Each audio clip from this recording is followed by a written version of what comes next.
स्वस्ति श्री गणेशाय नमः। श्री सरस्वती नमः। श्री श्री गुरुचरणकमलेभ्यो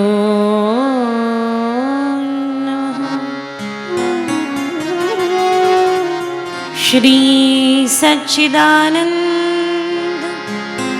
परमब्रह्म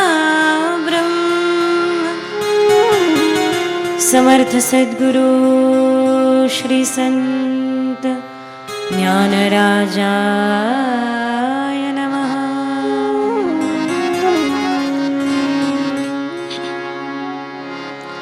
कस्तूरी तिलकं ललाटपटले वक्षस्थले कौस्तुभम्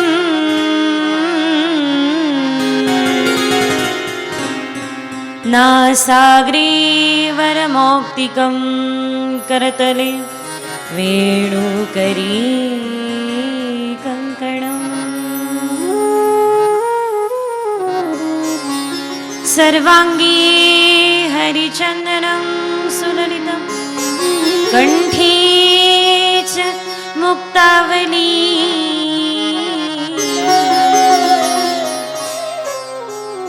गोपस्त्री परिवेष्टितो विजयते गोपालचूडामणि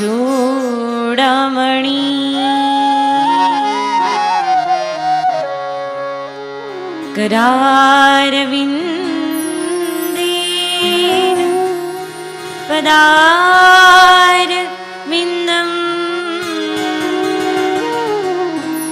मुखारविन्देन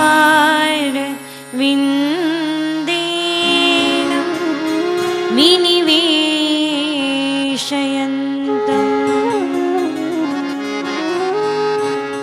वटस्य पत्रस्य पुटे शयानम् बालं मुकुन्दं मनसा स्मरामि सुखावसाने त्विदमेव सारम् दुःखावसाने त्विदमेव गेयम् देहावसाने त्विदमेव जाप्यम् गोविन्दनाम दामोदर माधवी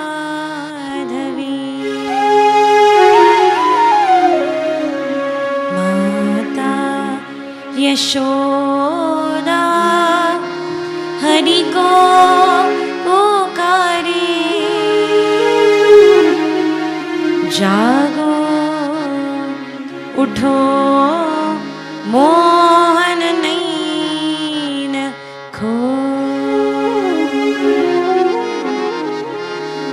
आपल्या दोन्ही हातांना आवाहन मुद्रेमध्ये द्वारी खडी गोप बुला रहे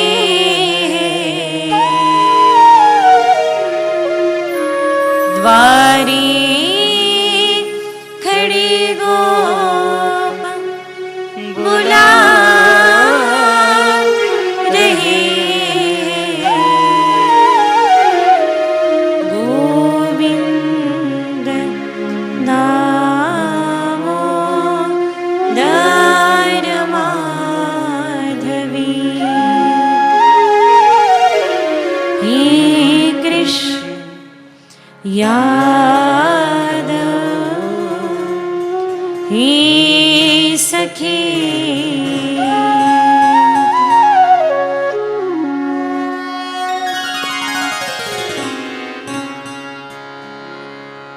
गोविंद राधे गोपाल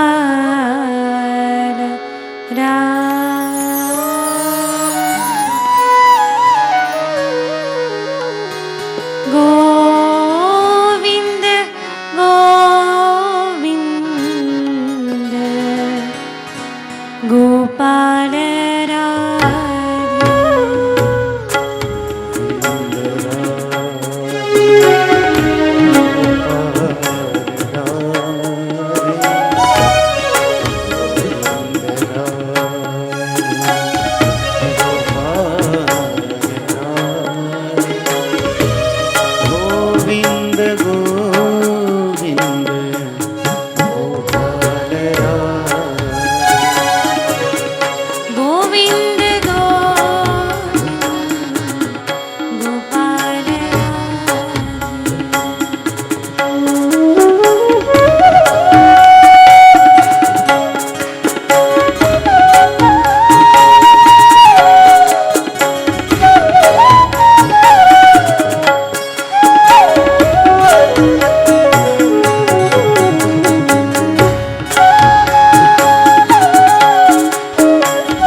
गोपाल राधे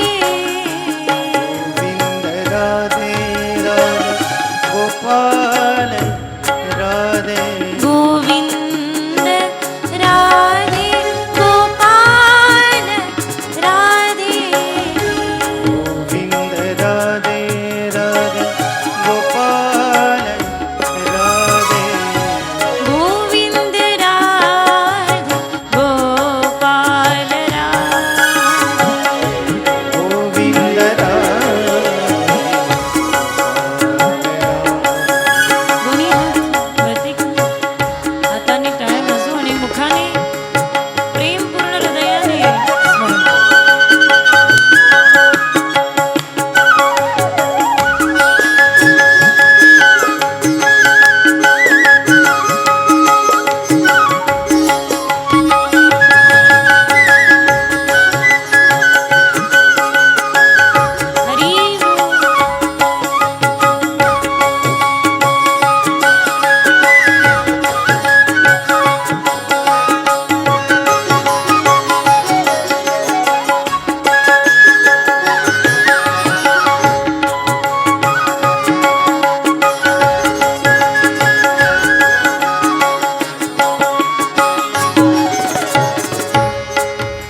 जय जय श्री राम।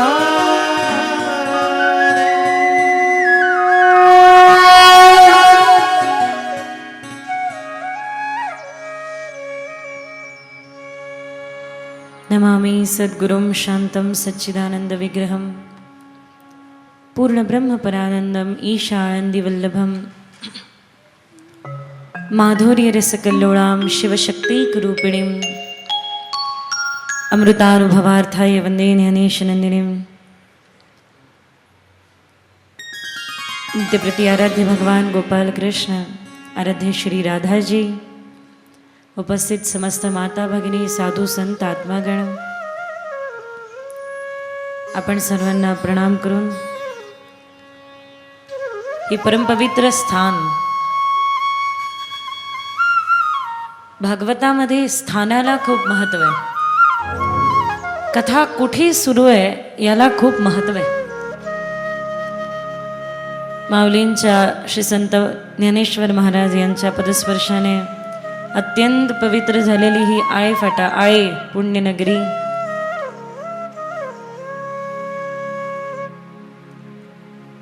ज्ञानदेव म्हणता माया गेली समूळ विलया, संत महिमा वर्णू किती निर्जीव चालविली भिंती, रेड्या मुखी वेद बोले।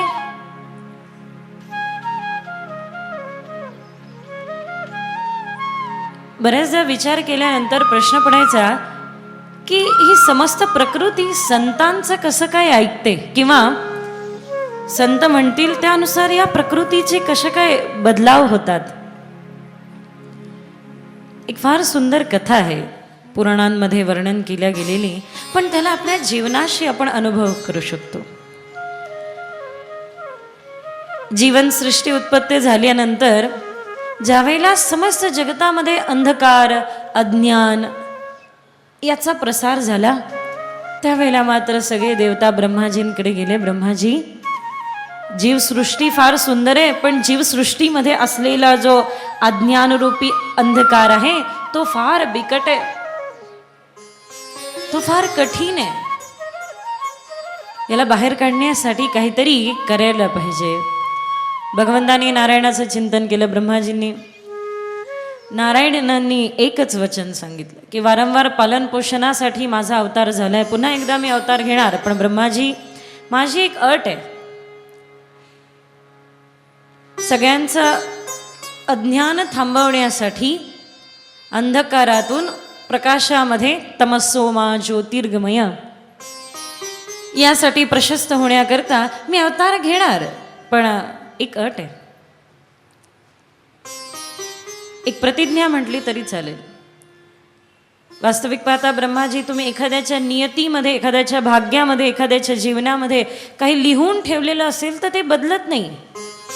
एखादा रेडाच होणार आणि एखादा पशु होणार, एखादा मनुष्य होणार। ज्या प्रकारे तुम्ही विधी लिखित त्याचं भाग्य लिहिलंय ते भाग्य बदलवू शकत नाही, पण माझी एकच अट आहे, ज्या वेळेला मी ज्ञान अवतार घेऊन, गुरु तत्व, गुरु अवतार घेऊन या धर्तीवरती येईल, त्यावेळेला माझ्याकडे सगळ्यांचं भाग्य बदलण्याची क्षमता असेल।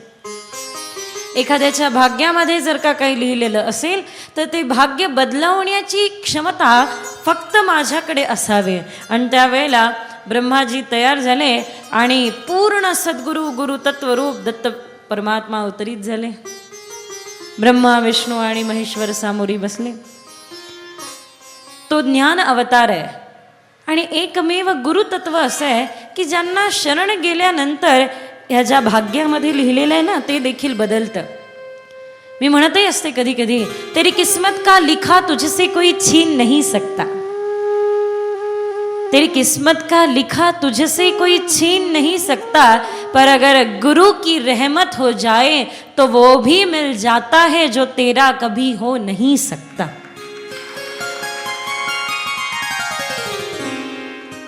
एकमेव गुरुतत्व आहे जे भाग्यात लिहिलंय ते बदलण्यासाठी समर्थ आहे।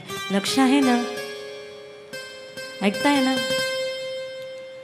भक्ती देवीचं दुःख निवृत्ती केली, गोकर्णाद्वारे साक्षात धुंदकारीचा उद्धार करणारी ही पावनमयी कथा आहे। आतापर्यंत कोणीही सांगू शकलं नाही की ही कथा जुनी आहे की नवीन आहे। हजारो वर्षापासून भारतवर्षामध्ये वाहणारी गंगा नवीन आहे की जुनी आहे? नवीन आहे की जुनी आहे? तिला जर का जुनी म्हणाल तर तिच्यातलं पाणी दररोज बदलतंय. तेच पाणी नाहीये जे काल होतं, आज नवीन पाणी आहे, नवीन जल आहे. आणि जर का तिला नवीन म्हणाल मग तर हजारो वर्षापासून भारतवर्षामध्ये वाहते.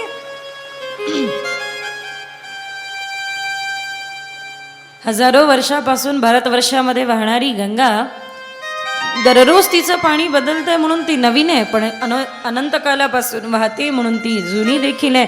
ज्या प्रकारे नवी आहे की जुनी आहे कोणी सांगू शकत नाही, ही भागवती गंगा देखील नवीन आहे की जुनी आहे कोणी सांगू शकत नाही.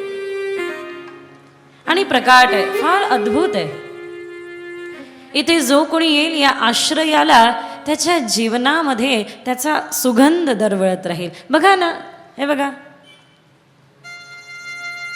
एका मालेमध्ये एका हारामध्ये भिन्न भिन्न फुलं आहे. झेंडवाचं फुल आहे, पानं आहे, मध्येच निशिगंध आहे, भिन्न भिन्न फुल आहे.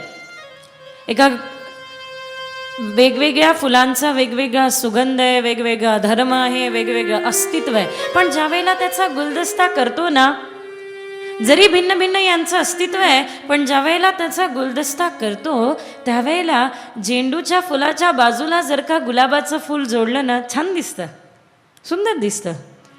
आणि थोड्या वेळाने त्या झेंडवाच्या फुलाला ज्याला इतका विशेष रंग नाही, इतका विशेष गंध नाही, त्या फुलाला देखील गुलाबाचा सुगंध प्राप्त झाल्याशिवाय राहत नाही. बरोबर आहे ना?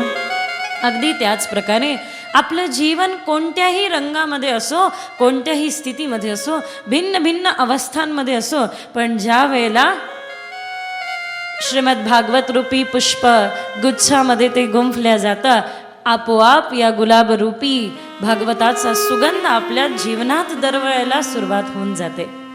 बऱ्याच लोकांचा अनुभव आहे, गेल्यानंतर सांगतात की ताई सगळं विसरतो पण कधी कधी आठवण येते. लक्ष आहे ना, मन इकडे तिकडे फिरत असेल तर बरोबर जागेवर येऊन बसतं.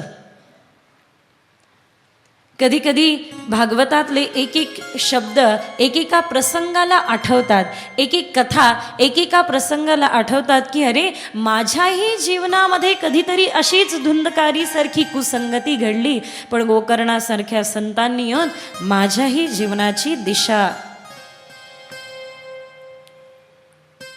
बरेच लोक काय करतात, माझ्या सगळं लक्षात राहावं, सगळं लक्षात राहावं असा यत्न करतात. काही आवश्यकता नाही. कबीरांचं ते म्हणणं आहे ना, सब साधे सब छूटत है, एक साधे सब सधे. इतकं सगळं साधायला गेलो तर होऊ शकतं कदाचित आपल्याकडून काहीतरी सुटून जाईल. पण हा, यापैकी एक जरी साध्य केलं, ज्या प्रकारे एका खुर्चीला 4 पाय आहे, एक पाय ओढला तरी बाकीचे 3 आपोआप येणार आहे. अगदी त्याच प्रकारे काल आपण महात्म्य श्रवण केलं, आणि ते महात्म्य श्रवण करत असताना श्रवणविधी ऐकला. की काय आहे श्रवणविधी? सगळ्यात पहिले की याचं श्रवण करत असताना विचार करावा की हे माझ्या जीवनाशी कुठे निगडित आहे. दुसरं, मनन करावं, चिंतन करावं. तिसरं, तदाचरण करावं, जितकं होत असेल तितकं तदाचरण करावं. हां, हे योग्य श्रवणाच्या पद्धती आहे. मग तर अनेको पद्धती सांगितल्या, असं करा, तसं करा, या पद्धतीने कथा श्रवण करा, त्या पद्धतीने कथा श्रवण करा. भिन्न भिन्न पद्धती आहे. पण एक गोष्ट मात्र नक्की आहे, जो जागत है वही पावत है, जो सोवत है वो तो खोवत है. तर जागे असणं गरजेचं आहे. बरेच लोक म्हणतात आम्ही तर कथाकार कथा सांगत असताना त्यांच्यावरून दृष्टी पण हलवत नाही. ते जे जे बोलत आहेत त्यांच्याकडे आमचे कान असतात, कान, डोळे असतात, डोळे. सत्य तर हे आहे, डोळे ना पाहताय, कान ना ऐकताय. डोळे पाहत नाही ना कान ऐकतात. डोळे पाहण्याचं माध्यम आहे, ऐकणारं तर मन आहे. कान ऐकण्याचं माध्यम आहे, ऐकणारं तर मन आहे. लक्ष आहे ना? आणि तेच जागेवर नसेल तर समोर ब्रह्म जरी आणून ठेवलं तरी, कबीरांचं ते म्हणणं आहे ना, पाणी विच मीन पियासी रे, मोहे सुन सुन आवे हासी रे. एक मासा पाण्यामध्ये आहे, पण किती आश्चर्य आहे की तो तरीही प्यासा आहे. त्यांनी पाण्याचा अनुभव केला नाही, अनुग्रह घेतला नाहीये. पाणी विच मिन पियासी रे, मोहे सुन सुन अवे हासी रे. कदाचित तुमची आमची स्थिती हीच आहे की आपली स्थिती, आपण आहोत परमानंदामध्ये, पण त्या परमानंदापासून थोडं अनभिज्ञ आहोत. कारण मन कुठेतरी पळतंय ना सारखं, कशाच्या तरी मागे. हे पाहिजे, ते पाहिजे, ते पाहिजे, ते पाहिजे, ते पाहिजे. ओके, नाही पाहिजे असं म्हणणं नाहीये. ठीक आहे, मिळाल्यानंतर काय? नंतर काय? मग अजून काहीतरी पाहिजे. अपेक्षा दुःखाची जननी आहे. मग मी म्हणणार नाही अपेक्षा सोडा, अपेक्षेला परिवर्तित करता येईल. कालपासून आपलं एकच म्हणणं आहे की दृष्टी बदलवा तर जीवन सुंदर होईल, है ना. तर या सगळ्या भावना आहे, एक तर नकारात्मक भावना उठेल, नाही तर सकारात्मक उठेल. तो त्याचा स्वभाव आहे भावनांचा. हां, भावनांनी जीवन महान बनत नाही, भावनांनी व्यक्ती महान बनत नाही, भावानी महान बनतो. उच्चारणाने व्यक्ती महान बनत नाही, उच्च आचरणाने व्यक्ती महान बनतो. किती लोक मान्य करतात? बरोबर आहे. हा, अधूनमधून हात वरती करत राहा, म्हणजे चुकून कोणी एखाद्या कोपऱ्यात झोपलं तर जाग होत आहे ना. मग चालू ठेवू आपण मधून मधून. लक्ष आहे ना? ऐकताय ना? जागे आहात ना? किती लोक झोपले? हात वर करा. 2-4 सोते सापडतात नाही. श्रोता नाही, सोता. श्रोता आणि सोता अंतर आहे ना. लक्ष आहे ना? काल आपण महात्म्य श्रवण केलं. या क्षणापासून आपण श्रीमद भागवताच्या स्कंदाला सुरुवात करू. आणि काय सुरुवात आहे! वा, अद्भुत. मला तर कधी कधी असं वाटतं श्रीमद भागवत काय काय परम वंदनीय नाही, परम आचरणीय नाही, सर्वश्रेष्ठ ग्रंथ आहे. कारण या ग्रंथाच्या सुरुवातीला कोणत्याही देवी देवतांची स्तुती नाही आणि कोणत्याही देवी देवतांना सोडलेलं पण नाही. जन्माद्यस्य यतोऽन्वयादितरतश्चर्थेष्वभिज्ञस्वराट् तेन ब्रह्महृदयादि कवये मुह्यन्ति यत्सूरय तेजो वारिमृदा यथा विनिमयो यत्र त्रिसर्गो मृषा धाम्ना स्वेन सदा निहस्तकुहकं सत्यं परं धीमहि. वा, अद्भुत. जन्माद्यस्य, ज्याचा जन्म आद्य आहे त्याला प्रणाम. कोण? नाव नाही घेतलं.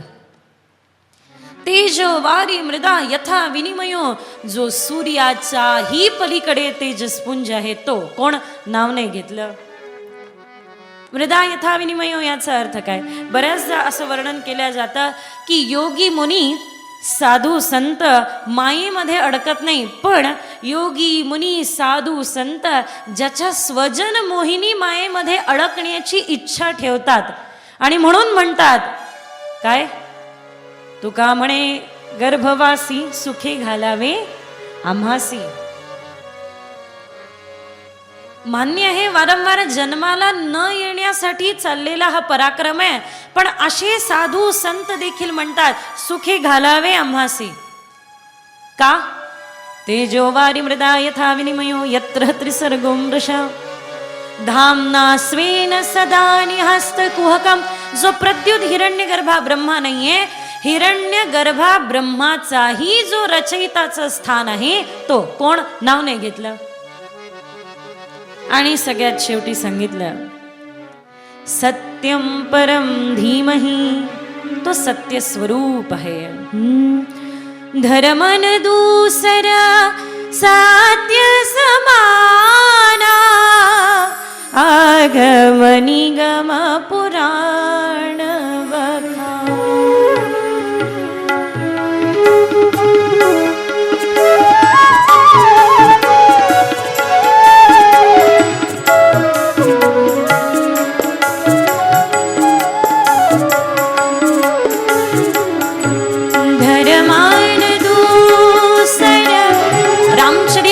मध्ये वर्णन करतात गोस्वामीजी.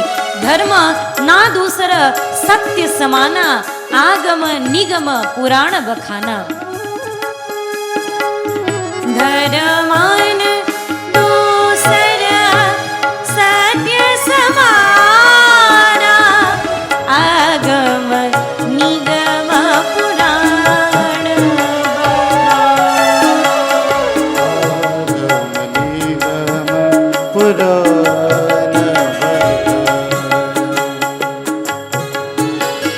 सत्य काय हे समजून घेणं गरजेचं आहे. जे विरोधात खोट्याचे आहे ते म्हणजे नाही. हा सत्य काय आहे, हा क्षण सत्य आहे, ज्या क्षणामध्ये तुम्ही आम्ही सगळे साक्षी आहोत. बऱ्याचदा जीवनामध्ये भूतकाळाच्या क्षणांना आठवून आपण चिंतातूर होतो, पश्चातापामध्ये जातो, अथवा भविष्य काळाच्या विचारांमध्ये चिंतेने ग्रस्त होतो. ना भूतकाळ सत्य आहे या क्षणी, ना भविष्यकाळ सत्य आहे.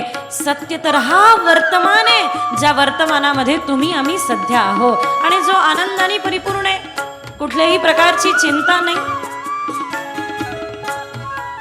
आपलं जीवन आतापर्यंत इथेपर्यंत जे येऊन पोहोचलंय ते एक तर भूतकाळाच्या पश्चातापामध्ये किंवा भविष्य काळाच्या चिंतेमध्ये.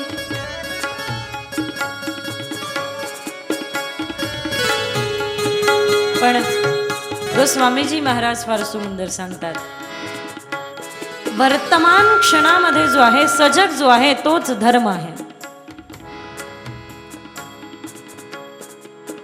एकदा धर्मराज युधिष्ठिर यांना यक्षाने प्रश्न विचारला, महाराज तुमच्या दृष्टीमध्ये धर्म म्हणजे काय सांगा.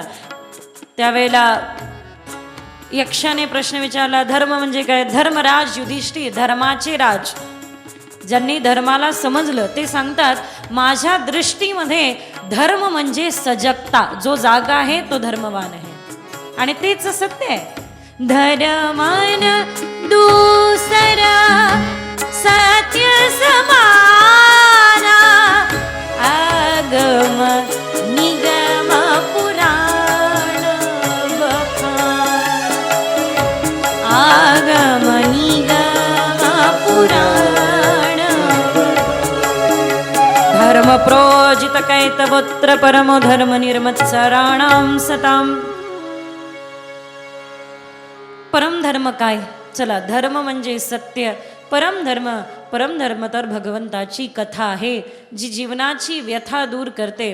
श्रीमद भागवताच्या कथा का श्रवणीय वंदनीय आहे, याचं कारण आहे की भागवतातल्या कथा आपल्याला वर्तमान क्षणाशी जोडतात. भागवतातल्या कथा आपल्याला त्या क्षणाशी जोडतात ज्या क्षणी या कथा झाल्या. पण मात्र ज्या वेळेला आपण जिथे शरीर आहे त्या शरीराच्या ठिकाणी मनाला आणण्यासाठी या कथा सर्वतोपरीने महत्त्वपूर्ण आहे. कालच बघा ना, 2.5 तास निघून गेले, पण मात्र इकडे तिकडे कुठेही मन पळालं नाही. आणि चुकून पळालंच तर मध्ये मध्ये चालू होतं ना, लक्ष आहे ना, ऐकताय ना, जागे आहात ना, म्हणजे पळलेलं मन पण जागेवर येऊन बसायचं. किती लोकांचा अनुभव आहे, जरा हात वर करून सांगा. काय होतं की 3 तास आपण इथे येऊन बसतो, आपोआप मन वर्तमान क्षणामध्ये राहायला सुरुवात होते. 3 तास ज्याचं मन वर्तमान क्षणामध्ये राहण्याचा सराव या 7 दिवसात होतो, उरलेल्या 24 तास मनाला वर्तमान क्षणामध्ये आणण्याची काम ही कथा करत राहते. कारण सवय लागून जाते ना मग मनाला वर्तमान क्षणामध्ये येण्याची. लक्ष आहे ना, ऐकताय ना.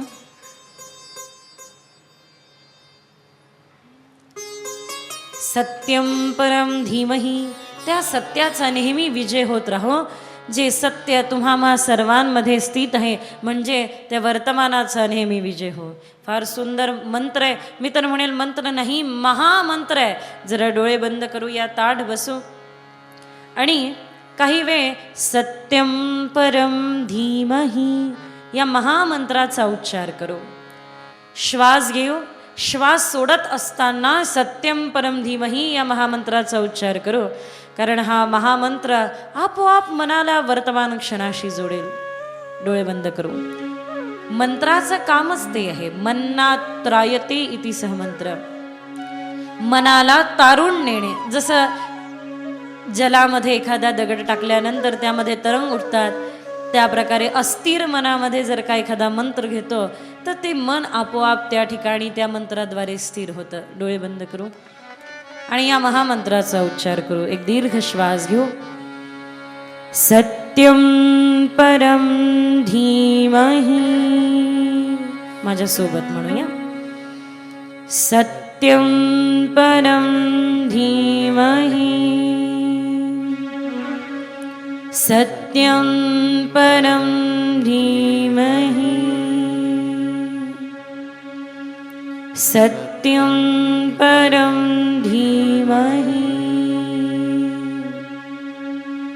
सत्यम परम धीमहि. सत्यम परम धीमहि. सत्यम परम धीमहि. सत्यम परम धीमहि. सत्यम परम धीमहि. सत्यम परम धीमहि. सत्यम परम धीमहि. सत्यम परम धीमहि.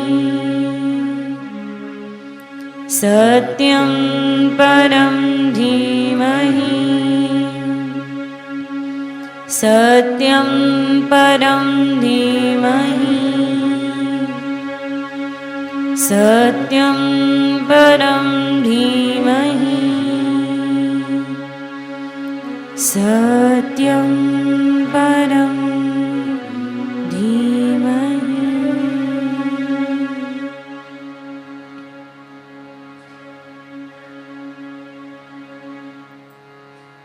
अगदी हळवारपणे आपण आपले डोळे उघडू शकतो.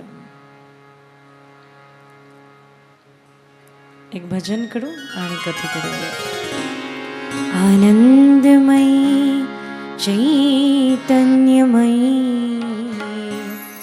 सत्यमयी परमेश.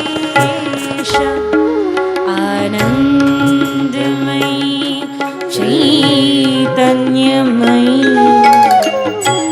सत्यमयी परमेश.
वरुध्य तीव्र कृतिभी सुश्रुभी तक्षणा. याचा अर्थ श्रीमद भागवत अत्यंत अद्भुत वर्णन करते. सद्योरुध्य वरुध्य तीव्र कृतिभी सुविस्तृत तक्षणा. श्रीमद भागवत वर्णन करतं संकल्पाची काय महती आहे. हे सगळं चाललंय संकल्पाद्वारे. एखादा मजूर काम करतो,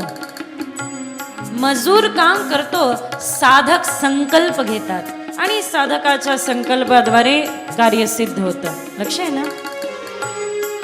जसं 5 वाजता कथा सुरू होणार असेल तर 4:30 वाजल्यापासून मनामध्ये सुरू होऊन जातं की मला जायचंय, कथा ऐकायची आहे, पुढे बसून मन लावून कथा ऐकायची आहे. किती लोकांचा हा अनुभव आहे? हात वर करा जरा, मला बघू द्या. हा, आता कॅमेरा यांच्याकडे असू द्या, मला जरा बघू द्या. किती लोकांचा अनुभव आहे की कथा सुरू होणार असेल 5 वाजता, 4:30 वाजल्यापासून सुरून जातं, मला जायचंय, कथा ऐकायची आहे, पुढे बसून पूर्ण कथा ऐकायची आहे, मन लावून कथा ऐकायची आहे. याचा अर्थ काय आहे माहिती आहे? याचा अर्थ श्रीमद भागवत सांगतात की अजून कथा सुरू झाली नाही, कथा मंडपामध्ये आपण येऊन बसलो नाही, अजून इथे आलो देखील नाही. कुठेतरी 4:30 वाजता घरी मनामध्ये कथा श्रवणाचा संकल्प उठला. भागवत सांगतात त्याच वेळेला माझे गोविंद तुमच्या हृदयामध्ये येऊन विराजमान होऊन जातात. सद्यो रुद्ध्य वरुध्य ते प्रकृती बेसुध. शुद्ध संकल्पाचा दाता नारायण, ज्याचा संकल्प शुद्ध आहे त्याचा धनी. तर तुकोबराय सांगतात ना, शुद्ध संकल्पाचा धनी नारायण.